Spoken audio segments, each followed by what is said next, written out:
Audio Jungle.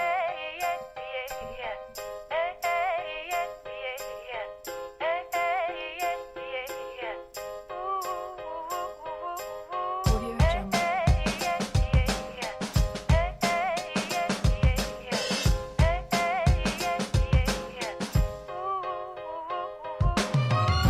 Sun is rising, feel the warmth on my face. There's a lot to do now, but there ain't no race. I sip my coffee, I'm feeling fine. No need to work yet, I'm gonna take my time. It's a brand new day, gotta take it on my way. Gotta take it on my way. It's a brand new day. Gotta take it on my way. Gotta take it on my way.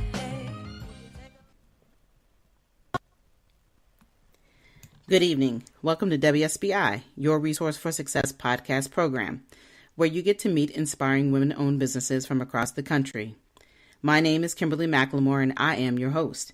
With us, we have Amy House, founder of Growin Out Loud, Darlin, and owner of Powerhouse Enterprises. Welcome, Amy. How are you? I am great, Kimberly. Thanks for having me on tonight. Well, you are welcome. I'm hoping that we can get through this without too many more issues. I think the internet is going crazy today, so hopefully we can get through it. And if it doesn't sound good, we'll do it. So, I don't want your interview to be like, oh my gosh, she interviewed me and this thing was crazy as all get out. So.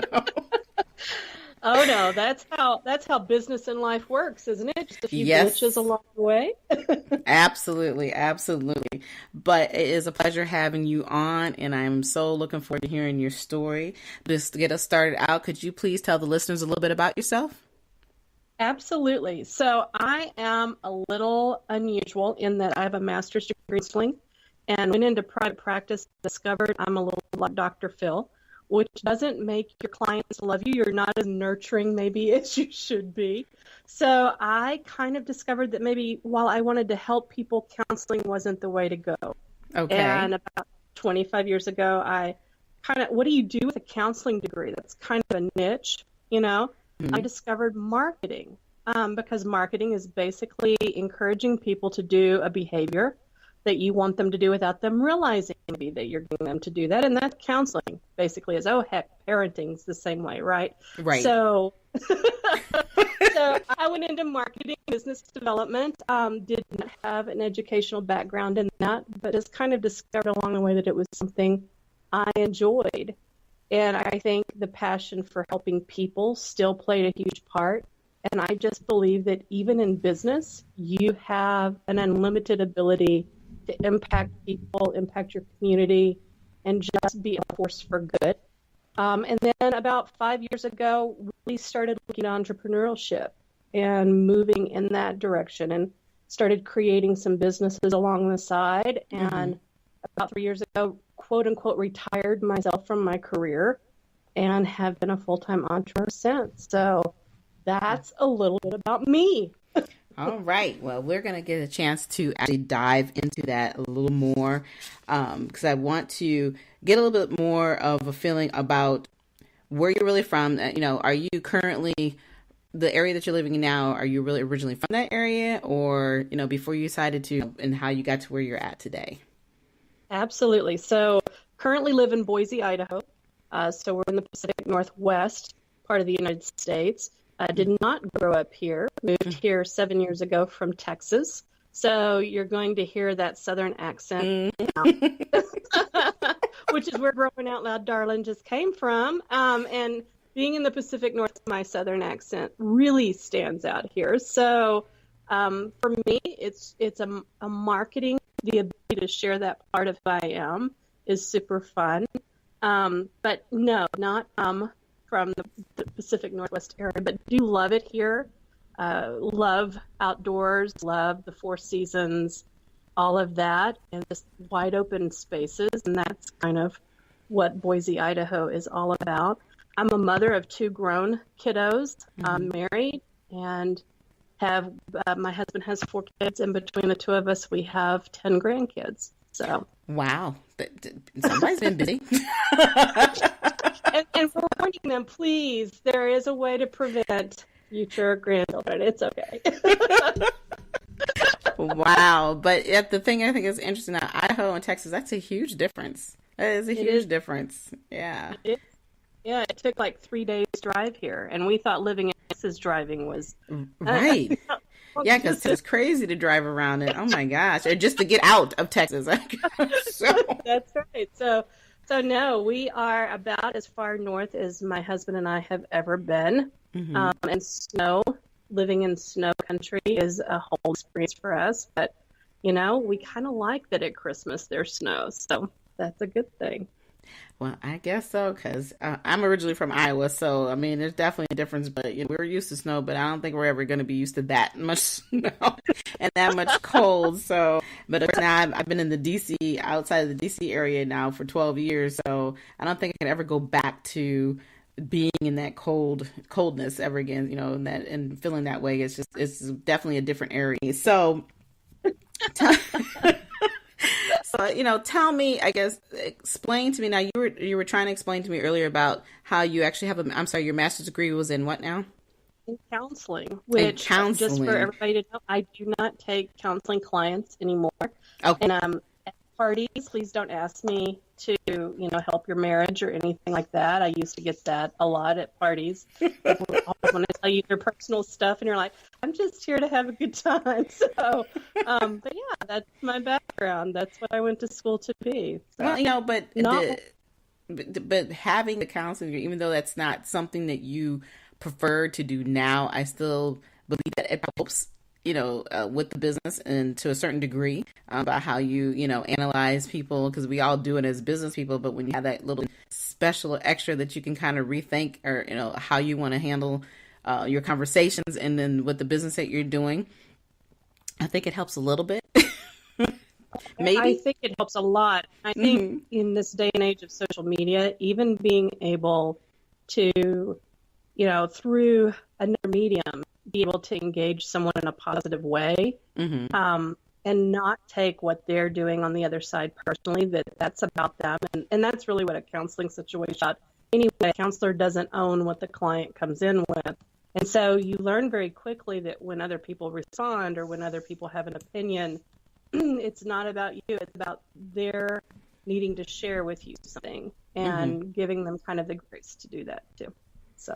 Right. Absolutely. So tell me, how did you actually get inspired to do the business you're in? And then talk to me a little bit about what does Powerhouse Enterprises do beyond the show, which we'll talk about in a little bit.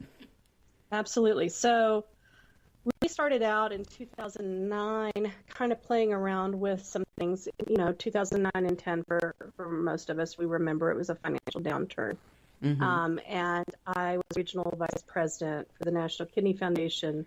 And the way most nonprofits at that time survived that period was they did some significant downsizing. So I was part of a major nationwide downsizing that happened in 2010. It was happening all across the nonprofit genre. And so one of the things that I began to do is do webinar trainings on, now that you have a small staff, or you've got a board of directors that they're struggling in their own careers and they're not as focused on your nonprofit. How do you lead? How do you recoup from this? How do you strengthen your strategy? How do you serve more people with less? And basically started marketing those to smaller nonprofits across the United States that were facing that, giving executive directors maybe some tools, some 30,000-foot view of how to restructure some things to survive an economic downturn. And that was kind of my first playground with going into business for myself.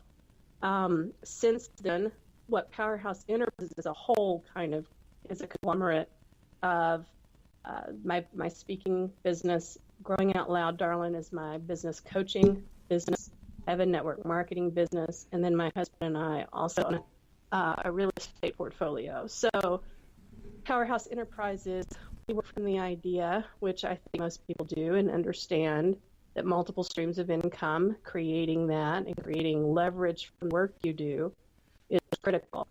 And that's kind of what we've created with Enterprises, and will continue to develop with that. The Growin Out Loud Darlin part of it is my business coaching, business strategist business, where people have hired me to be their coach to get through a launch.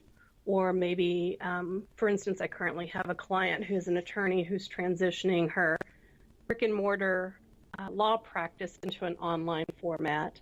Okay. And so it's coaching people that are making a their business, but they just need that little bit of support, or maybe extra size that's taking a look at what's going on and making suggestions. So that is kind of in a nutshell what Out Loud does and what Powerhouse Enterprises as a whole is. Okay. Wow, that's interesting. I like the concept of how you guys are doing everything. So, and the thing I really love about the Growing Out Loud Darlin, I like the fact that, like you said, you're using the counseling with you're giving a need versus what, a whole package of everything that they don't need. And I think that's important, because in business, a lot of times, people have the expertise, but it's always that little extra that we don't always know. And then if you can just give them that little bit of piece, that's what makes them even more special and unique. And I like that concept that you provide. Now, talk to me a little bit, though. When you decided to get inspired to do this, was it just because of the fact that you were kind of, things were downsized, times were changing a little bit, was the main reason, or did you just realize that you had a niche of something that was going to be powerful for you after coming out of being a counselor and realizing, hey, that's just not what I want to do more? What really made you grasp onto this? Well, really when I left the counseling profession and went into business and developed business and marketing for nonprofits specifically. I've had some corporate background as well, but really the nonprofit background. I loved it, and I probably would have still been there. I mean, I was working a career ladder plan within the nonprofit world. But then 2009 happened. And I think you really step back and take a hard look at, what am I doing? What am I creating? Who am I creating it for? What impact do I want to have? And you start going, maybe I'm not as effective, or I'm not having the impact that I want to have. Or maybe this is not the mechanism. And I think sometimes when we have those moments in our careers that shake us a little bit and make us stop for the first time, maybe start going, there's other options. There's other ways of seeing this. Right. So while, 2010 was a job layoff for me, it was, now how do I turn what I know into something? Nobody's hiring, certainly not hiring an older woman at a higher pay grade. That's not that wasn't happening at that time. So how do you readjust? And to really be honest, I started thinking of my career in terms of what did I love to do and what did I never want to do again. There you go. Exactly. What did I never ever want to put up with again, and what absolutely lit my fire I was excited to do. And I think that's where the training piece started out. That's where the webinars started happening, and the strategy of how do you take what you have and switch it and utilize it and reorganize it into something else. Those were things I loved. And so that webinar, those first webinars that I did and marketed, that was the first light bulb moment of, hey, maybe I could do this. Maybe there's a different way of making an income and living life. And while I did take a few side jobs for a couple of years before I really kind of fully stepped into entrepreneurship, I think for me it was the shake of, I was certainly raised in a family where you went to college and you got a job and you worked the job. You moved up the corporate career ladder. No one in the family, in fact, they all thought I was crazy when I said, I don't think I'm going to go back to a full-time job ever. You would have thought I had told them to go rob a bank. But they're like, you're going to do what? And I'm like, yeah, I'm going to work from home in my pajamas and they're like, nobody does that. I'm like, yeah, actually, people do. So that's, for me, the spark. How do you take what you know, and then how do you take what you love and merge those things together to create businesses that you get up every morning and it doesn't matter if there's an obstacle or a challenge. You are excited to take that on. So that for me was a game changer, a career changer, and a life changer. And really for me, that's what entrepreneurial situations are. They're game changers and they're life changers. So I'm excited to talk group. Yeah, and you're right. I mean, sometimes those, as we consider what might have been a tragedy at that point where, you're like, God, I've lost my job, after all these years, but taking an opportunity and doing something positive. And that's what you've done. You said it gave you time to really sit down and reanalyze who you are, what you were doing. Do I want to go back to this lifestyle again? Can I move into doing something else that's going to make me feel better about me, but also be able to provide something for someone? And then when you kind of tested those waters, that's usually, like you said, what kind of wakes you up on the inside. And, listening to your story, it's something that, all of us entrepreneurs, I think, go through, is realizing that I don't want to do this anymore, and right. I'm still going through that same process of, okay, let me get up out of here. I'm still working a little bit, and I'm like, I'm just slowly but surely trying to maneuver my way permanently back out here into the world of entrepreneurship, because that's usually how that process works. But I just love what you're telling me in your story, because that, taking the knowledge that you already have and what you have learned and giving it to other people in a way to where you can get paid and be able to have the lifestyle that you want, that's what entrepreneurship is all about. Absolutely. Yeah, absolutely a perfect way to be inspired. I mean, there's no other way to inspire yourself, but hey, I need to make money and I need to do it fast. So, and what begins to happen is things begin to pop up that you might not have considered. Like, I remember the first time I was asked to coach someone in business, I thought, coach someone in business. And then like, I go back to the whole quote that says, just say yes and figure it out afterwards. Okay, right. Yes, absolutely, I'll do that. And then, what do you charge? And you go, well, how does this sound? Okay. And you're like, oh, heck, I think I just got hired.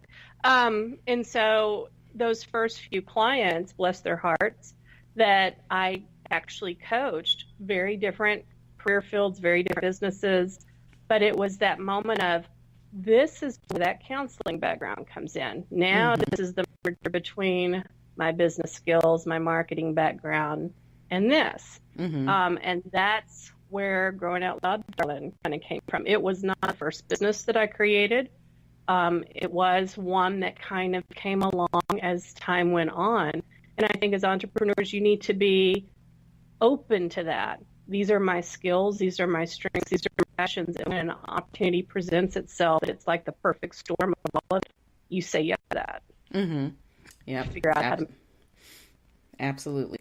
So talk to me, though, a little bit about the challenges, though, because every business has them. And with you going through all the transitions you did, what was probably one of the hardest that you had to face, and are you currently still going through a process of challenges that you would, definitely want to be able to improve on, or, or just things that you're constantly facing as a business person?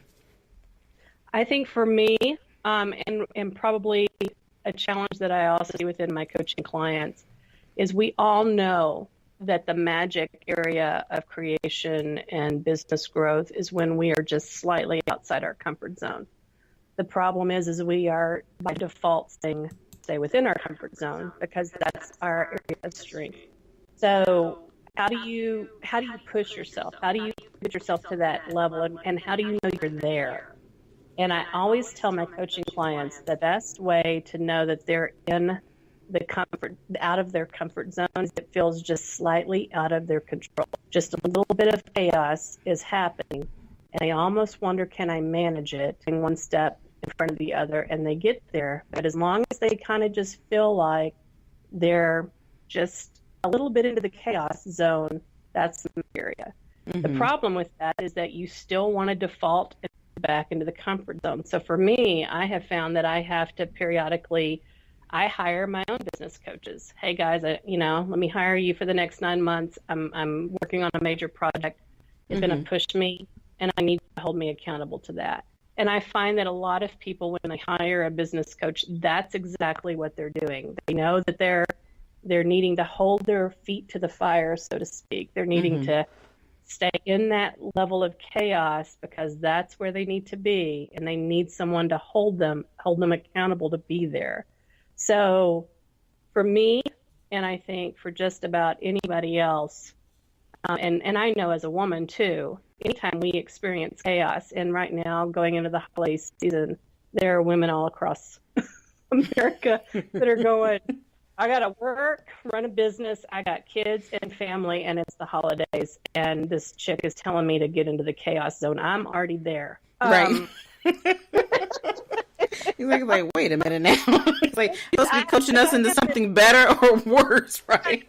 But that really, for me, is, someone was asking me the other day, so are you backing off before, to celebrate the holidays going into the new year? I'm like, no, this is the optimal time for me to do something creative. And they're like, really? And I'm like, yeah, when things are crazy, I get more done. I just get hyper focused. I know where I'm going, but there's this level of chaos that's kind of just swirling around, and it feels just a little bit beyond my control, but that's the magic zone. And I think for most of us, if we learn to capitalize on that chaos and utilize it to our benefit, that's really our magic area. So it's still the place that I have to push myself, and it's still the place that I know that sometimes I don't push myself, which is why I'll hire a business coach to push me into different things. It's why people hire me, them.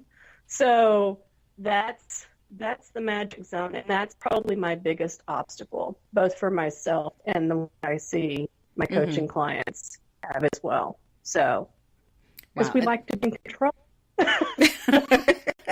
But it's actually a very interesting concept. I never thought of that, thinking that how chaos, to some degree is what makes you run. I mean, it is what we use, but to use it in the manner that you use it, that's a very interesting concept. Because some days I'm like, I just want to run away from all this chaos. So I'm like, no, don't bring me anymore. Okay. I can't deal with it right now. So, but you're right. I love how you utilize that. When you realize that you're in a zone and things have to be taken care of in order to keep yourself accountable, I really like the fact that you will use your coaching by, bringing on a coach into a different perspective for you. And I think that is awesome, because being a coach, sometimes you're not always going to be able to catch yourself.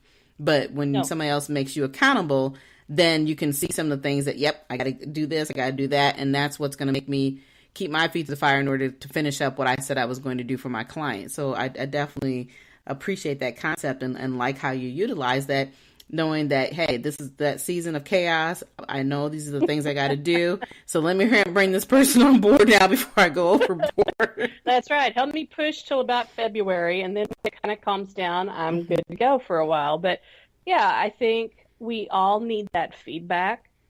Feedback, when we learn to utilize it in a positive way, is probably the best tool, the best mechanism for you to strengthen your business, to strengthen your habits, to strengthen every piece of your life. Feedback can be powerful when you're getting the right people. And I think knowing who to invite into that inner circle, whether it's a business coach or a life coach or your spouse or your best friend, knowing who to bring in when you need them to, and go, no, look, really, I really need you to be direct. I need you to tell me the truth. Right. So that I can really make adjustments and do what I need to do so that I keep moving forward in a positive way. And I think we all need that. Absolutely. Absolutely. I agree with that. Look, I'm going to have to bring you on board as my coach, because I've been still looking for somebody that can, beat me down a couple more times, tell me stop, Well, and you're right, because even though I've been in business for many years, but then I took this particular business and wanted to vamp it in a way where, I could utilize the social media platforms, have this great podcast show and all of that, things that I would have never done 20 years ago, and it's so different when you're basically standing in front of people and just talking to them all the time and teaching them in different formats. And of course, today, with the world we live in, everybody wants to, use the technology. Everybody wants to be on videos and all this type of stuff. But it's always been one of the things that I've been looking for, that, hey, I need to have a coach. And I'm just now really been focusing on that since I've been doing this almost 2 years with the newer revamped business, I call it. That I'm like, okay, I've got all these pieces now. Now it's time to start putting those pieces together and molding them in a way where somebody from my outside world can see me and can say, yeah, you know what? You need to sit down somewhere and do this the right way, because this is not going to work, And so it's always, I think you're right. It's always important to have that good feedback. And, I feel like I'm being criticized because, when you're closest to some of the people that you work with, you always feel like, okay, well, why are you criticizing me? Right. And, and even though they're not, it's still, but when you have a person who understands business in a certain way, then being coached in that way makes it a little bit simpler, and it will, like you said, keep your feet to the fire and make you move forward in a different direction, but in a positive way that's going to benefit you and yourself as well as your business. So, I'm like I said, I have to keep you in my back pocket somewhere, Amy. Absolutely. Would love to. Love to. Yeah. So, after you get done with your chaos in February, I had to come by and see you. That's right. That's right. Yes, absolutely. So if there was a woman who wanted to come and talk to you right now about business, what advice would you give them? Here's what I would give them. I would say that you're going to have to take the lead and probably be willing to create opportunities for yourself. Opportunities don't come and knock on your door, you go knock on their door.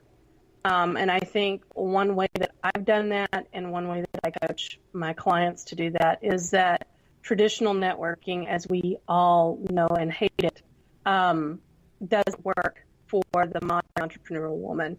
She needs a group of supportive people that are really relationship building and collaborators. And usually we have to create that for ourselves. So I have utilized my social media to create both online virtual networking as well as local networking. And what I mean by that is that I reach out to women either in my local area or extended area, have a networking phone call, because most of us, let's be honest, don't have time to have coffee 10 times a week. That's right. And then I do what I call a virtual lunch for women who are out of state that I want to build a relationship with, to know their businesses, be a referral partner, maybe a collaborative educator with them. We do virtual lunch through Zoom. We sit at our desks, we turn on Zoom, we talk and chat as if we're sitting at a restaurant and everybody has their brown bag lunch. And then I do that locally. I will just text out invitations. I'm going to be at this restaurant on this day. Come have fun. I need someone to help me pick out a paint color for my bathroom. And I'll have 10 or 15 business women show up for lunch. Wow. And you talk about everything from menopause to what you're buying your kids for Christmas, and you get to know each other as women, and the business relationships come from there. Those situations don't exist. You have to create them. That's and right. I think every businesswoman has to look at her business and say, what do I need most? Who do I need to be in contact with? And how do I make that happen? And they need to take the lead and create them for themselves. While some networking groups are great, and there are those great ones out there, for the large majority of people, we just don't have time for that kind of commitment. And so taking the lead and creating what you need for your business, that's step one. Okay. You know what? I like that. I love the virtual lunch. I might steal that one from you. Maybe I'll do a virtual tea instead. I like that idea. That's actually really good. I was like, that sounds everybody really good. At 10 a.m. Get your coffee, get on Zoom, you get to see everybody's face, and you have a good time and you laugh. But it's a more strategic use of your time, and it provides benefit to them too, because they're needing to make collaborative relationships. Why not be in leadership role on that in your business and in your business network? Be that person, be that creator. That sets you apart. And that's really what you want in your business. You want to be set apart.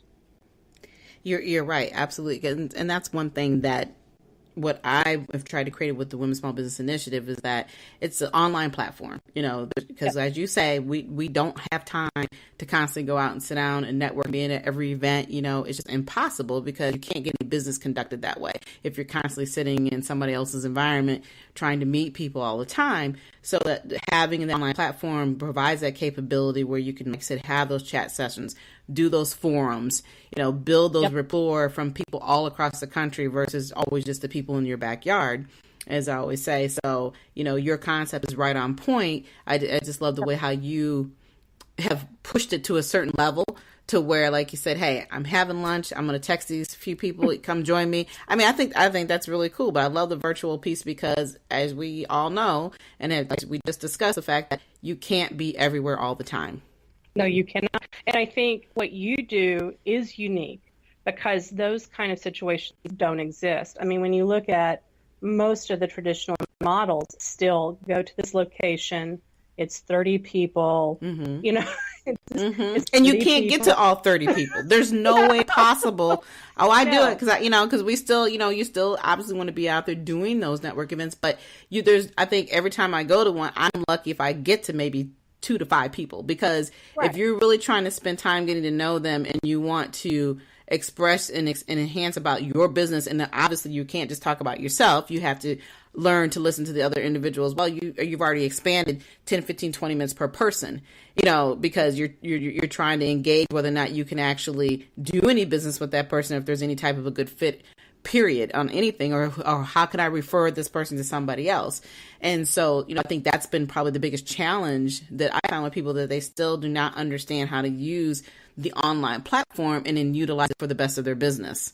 That they don't have to always constantly sit up there. You don't have to always do videos. You can you can do the forums, you can do the online chatting, you can do all these things that are robust right here on the platform. But as they always say, you can bring the water drink, that horse to that water, but you can't make them drink it per se.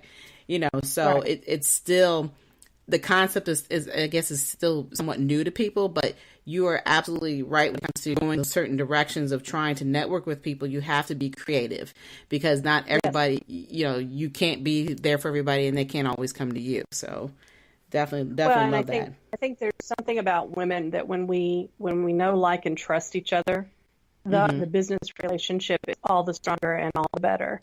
Yep. And there's something fun about watching a group of women who do not know each other sit down at lunch and suddenly discuss what is typical in a woman's life, and they all bond together. Whether it's they pull out paint, sets from their purse, or they're, hey, I'm having this obstacle at work, or whatever it is, and suddenly they bond together as this group of sisters, Right, and right. It is this amazing thing to watch, but it happens online as well. You don't have to physically be present with someone to develop that rapport with them and build that relationship. That's the power of social media. And if we use it well, and we know who we want to connect with, what we're wanting to build for our own businesses, the value we can give to other people, and using that tool can be an asset. But women that take charge of that and be active in that leadership role in their own lives and businesses, their businesses grow faster. I agree with that. I absolutely agree with that. And, you're right, because it gets to the point where, I think the social media platforms are nice to have, but you can't keep constantly reaching out to the same people. And bottom line is, you're not going to get the same effect over and over and over, because they're like, okay, well, here this person comes again asking for something else. You're wearing out your circle, and then you're really not able to see who it is that you can actually connect with, because you're trying to reach out to 5,000 other people that are connected to you that you don't even know. Right. So, that's right. And so it's learning, all of these, and understanding what it is that you need to do to reach out to the right person, to make those proper connections so that you can see your business grow. And bottom line is, we're not going to get everybody, but like I said, the ones that you do connect with, you're definitely going to have something in common. And that's the reason why you do connect. And like I said, when women do figure it out, it becomes explosive once we can figure it out. That's right. So absolutely some excellent advice. So one other piece of advice I would like for you to give. Could you please tell everybody how they can get a hold of you? Absolutely. So they can get me through my website, which is www.growinoutloud.darlin, or they can find me on Facebook, or you can email me at powerhouseamy@gmail.com. All right. That is awesome. And again, I want to thank you for taking out your busy schedule to spend some time with me all the way from Idaho. I'm so excited. I'm excited because, when people hear me say Iowa, they think I'm saying Idaho. I'm like, no, we don't grow potatoes. I mean, we do, but and corn. when people say, where are you from? And I say, well, I live in Idaho. They're like, oh, corn. I'm like, no, Right. potatoes. So see, you have the same problem I have. So now we can get people to understand, no, your potatoes were corn. I was like, I wonder if you guys went through that same process. I'm like, no, I didn't say potatoes. I didn't say Idaho. I said Iowa. There is a difference. So that's funny. But anyway, like I said, I do appreciate you taking your time coming on with us. Do you have any last words to share with the listeners? No, I just want to encourage each and every woman that's listening to your podcast to keep following you. You're an asset to the female entrepreneurial group, and guys, just find that magic zone and be willing to take charge of your business, and I promise you it explodes in a positive way. Absolutely. Again, that is awesome. Thank you for coming on again and sharing your story. For everyone else, we are here every Thursday evening at 7 p.m. Eastern Time. You can follow us on Spreaker and absolutely can listen to us there as well. And you can find us at www.spreaker.com/user/WSBI. You can all find us at the new WSBI website. You can find that there. Find us at www.wsbillc.com. Also visit us at Facebook, Twitter, LinkedIn, Instagram. But until next time, you all have a good evening.